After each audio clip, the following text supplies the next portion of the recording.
Tamil Nadu Congress committee தலைவர் செல்வ பெருந்தகை தலைமையில் அந்த பிரம்மாண்டமான நூற்றாண்டை நிறைவு செய்திருக்கக்கூடிய கட்சி, அவங்களுக்கு இந்த மாநாடு ஒரு மேட்ரு கிடையாது. வாக்கு திருட்டை தடுப்போம், ஜனநாயகத்தை காப்போம் அப்படின்றது இன்றைய தேதிக்கு இளைஞர்களிடத்துல ரொம்பவே நம்பிக்கை ஏற்படுத்தும் ஒரு கட்சியாகவே காங்கிரஸ் இருந்திருக்குன்ட்டு மாநாடு தொடங்கினது முதல்ல ஒரு 6 தீர்மானங்கள் நிறைவேற்றப்பட்டிருக்கு. முதல்ல வந்துட்டு இந்த வாக்கு திருட்டுகள் மூலியமா அந்த வெற்றிகள் கிடைச்சிருக்கோ அப்படின்ற ஒரு குற்றச்சாட்டை காங்கிரஸ் கட்சி எழுப்புது. நெல்லையில் படித்த இளைஞர்களுக்கு ஒரு வேலை வாய்ப்பை உறுதி செய்யுங்க அப்படின்றது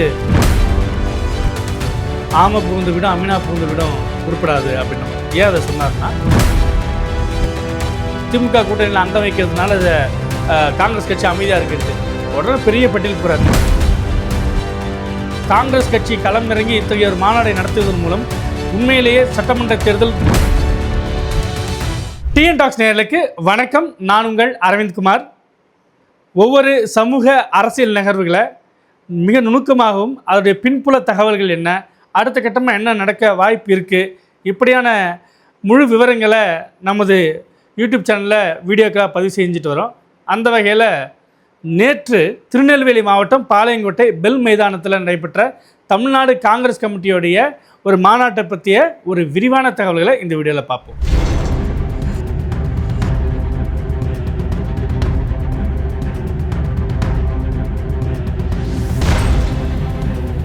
திமுக சார்பாக மதுரையில் ஒரு பிரம்மாண்டமான பொதுக்குழு நடந்து முடிஞ்சது.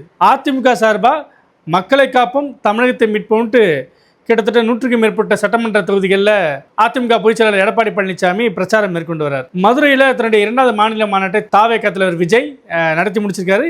வருகின்ற 13ஆம் தேதி முதல் திருச்சியிலிருந்து தமிழ்நாடு முழுக்க மக்களை சந்திப்போம்ட்டு நேரடியாக களத்தில் இறங்குகிறார். இன்னொரு பக்கம் தேமுதிக பிரேமலதா விஜயகாந்த் அவங்க ஒரு பக்கம் பிரச்சாரம் பண்ணிட்டு இருக்காங்க. ஜனவரி மாதம் கடலூரில் மாநாடு போட இருக்காங்க. இன்னொரு பக்கம் நாம் தமிழர் கட்சியுடைய சீமான் தொடர்ச்சியாக சீரான இடைவெளியில் மாடுகளோட ஒரு மீட்டிங்கு, மக்களோட ஒரு மீட்டிங்ட்டு எல்லா பக்கமும் அவரும் பண்ணிகிட்டு இருக்கார். ஆனால் தமிழ்நாட்டின் 3வது மிகப்பெரிய சட்டமன்ற உறுப்பினர் வைத்திருக்கக்கூடிய தேசிய கட்சியான காங்கிரஸ் கட்சி பெரிய அளவுக்கான மாநாடுகளை செய்யலை அப்படின்ற மாதிரி ஒரு எண்ணம் அந்த கட்சி தொண்டர்கள்ட்ட இருந்தது. அதை முறியடிக்கும் விதமாக தமிழ்நாடு காங்கிரஸ் கமிட்டி தலைவர் செல்வ பெருந்தகை மிக பிரம்மாண்டமான ஏற்பாடுகளோட சமீபத்தில் மதுரையில் தாவேக்கால் நடந்த பார்த்திங்கன்னா கொடிக்கம்பம் நட்டாங்க, முறிஞ்சு விழுந்தது. தண்ணி பைப் போட்டாங்க, தண்ணி வரல அப்படின்னாங்க. ஆனால் இப்படி எந்த விதமான பரபரப்பும் இல்லாமல் நாங்கள் வந்துட்டு மாநாடு நடத்த போகிறோன்றதுக்காக ஊதி பெருசாக்காமல் நூற்றாண்டை நிறைவு செய்திருக்கக்கூடிய கட்சி, அவங்களுக்கு இந்த மாநாடு ஒரு மேட்ரு கிடையாது. அதனுடைய அனுபவம் இந்த மாநாட்டில் வெளிப்பட்டது. ஏன்னா பல்லாயிரக்கணக்கான மக்கள் ஒன்று திரண்டிருக்காங்க. அதற்காக போடப்பட்ட சேரில் ஒன்று கூட உடையில, எந்த இடத்துல லைட் உடையில, எல்லாருக்கும் தண்ணி, எல்லாருக்கும் தின்பண்டங்கள், இப்படி எல்லாமே ப்ராப்பராக செய்யப்பட்டிருக்கு. மேடையில் 100க்கும் மேற்பட்டவர் உட்காந்துருக்காங்க. எதிர்க்க கண்ணு கட்டின தூரம் வரைக்கும் காங்கிரஸ் தொண்டர்கள். தமிழ்நாட்டில் காங்கிரஸ் ஒரு இயக்கம் இருக்கா, அதில் வயசானவங்க கட்சி, சுதந்திரம் வாங்கியதோட முடிஞ்சு போச்சு, இந்த மாதிரியான பேச்சுக்களை முறியடிக்கும் விதமாக க்ரௌடான காமான கம்போஸ்டான ஒரு கூட்டத்தை நேற்று பார்க்க முடிஞ்சுது. மாநாடு விஜயை பார்த்தோன்னா ஒரு 50% கூட்டம் வந்து மதுரை மாநாட்டில் கலைஞ்சி போனாங்களே, அந்த மாதிரிலாம் இல்லாமல் மாநாடு முடியிருக்கு கடைசி நன்றி உரை வரைக்கும் அத்தனை பேரும் உட்காந்துட்டு பார்த்துருந்தாங்க. அதே போல் காங்கிரஸ் மேலே ஒரு விமர்சனம் இருக்குது. அது வந்துட்டு வயது முதிர்ந்தவர்கள், வயசானவங்க கட்சி அப்படின்ற மாதிரி. எந்த அளவுக்கு மூத்தவர்கள் ஒரு 50+ வந்திருந்தாங்களோ அதுக்கு இணையாகவே 25லேருந்து 35க்கும் மேற்பட்ட இடைப்பட்ட வயதினரையும் ஒரு ஆயிரக்கணக்கான மக்களை அந்த கூட்டத்தில் பார்க்க முடிஞ்சது. அப்படினால இன்றைய தேதிக்கு இளைஞர்களிடத்துல ரொம்பவே நம்பிக்கை ஏற்படுத்தும் ஒரு கட்சியாகவே காங்கிரஸ் இருந்திருக்குன்ட்டு மாறி இருக்கின்றதை புரிஞ்சுக்கலாம். குறிப்பாக கடந்த சில ஆண்டுகளாக ராகுல் காந்தி அவருடைய எழுச்சி காங்கிரஸ்க்கு ஒரு புது ரத்தத்தை பாய்ச்சிருக்குன்னு தான் சொல்லணும்.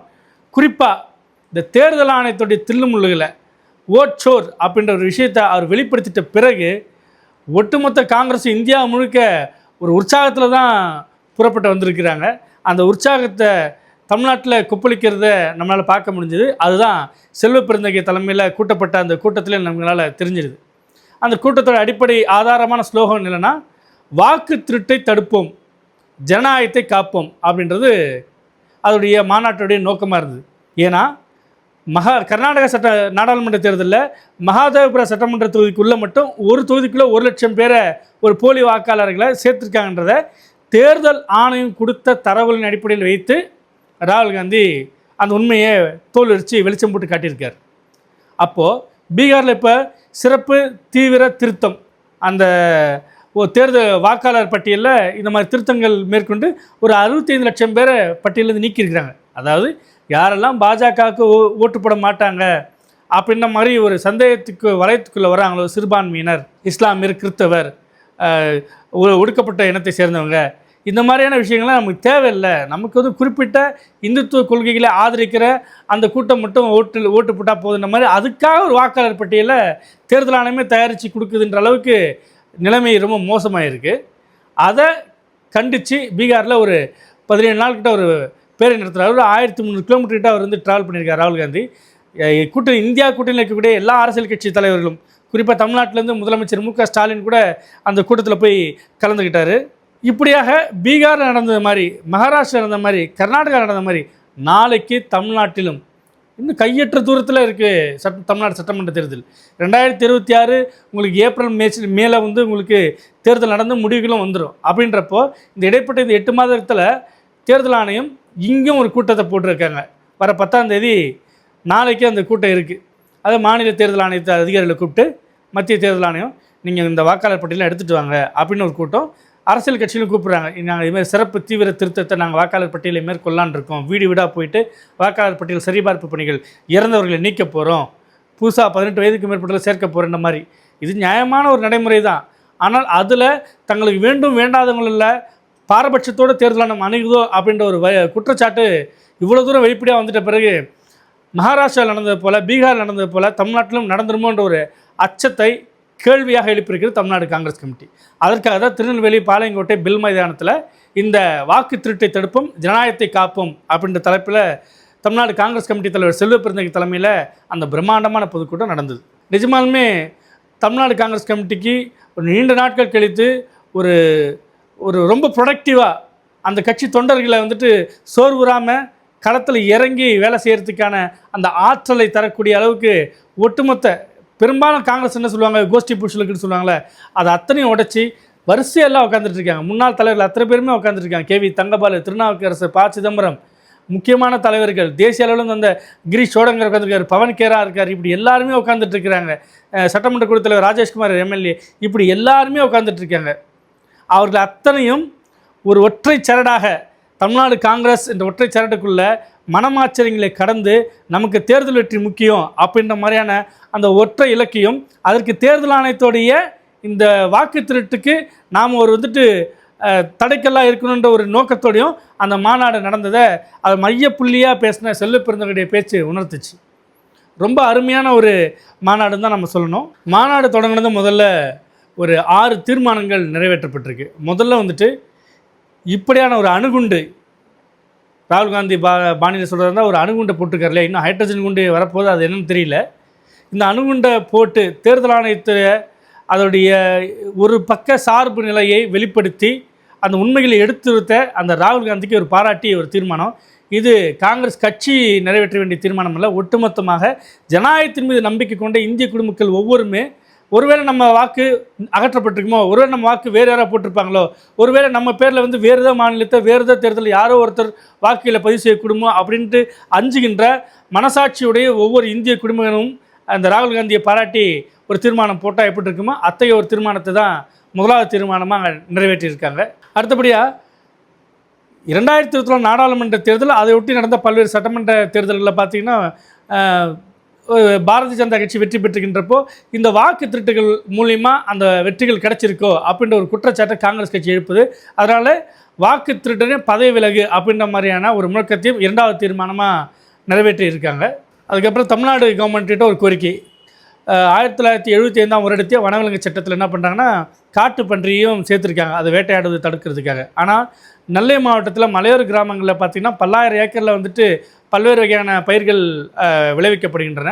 அது காட்டு பன்றிகளால் மிகுந்த அளவுக்கு சேதப்படுத்தப்படுது. அதனால் விவசாயிகள் வந்து ரொம்ப கஷ்டப்படுறாங்க. அதனால் அந்த சட்டத்திலேருந்து காட்டு பன்றிகளை மட்டும் விடுவிக்கணும். ஏன்னா அவை ஒழிக்கப்பட்டால் தான் குறைந்தபட்சம் அவன் வந்துட்டு விளைநிலங்களுக்குள்ளே வராமல் இருந்தால் மட்டும்தான் விவசாயிகளுடைய வாழ்வாதாரம் மீட்டெடுக்கப்படுன்றதுனால அதுக்காக தமிழ்நாடு அரசு ஒரு கோரிக்கை நிறைவேற்றி ஒரு 3வது தீர்மானம் போட்டிருக்காங்க. அடுத்தபடியாக தமிழ்நாட்டின் ஜீவநதிகளில் ஒன்று திருநெல்வேலி அடையாளம் தாமிரபரணி ஆறு.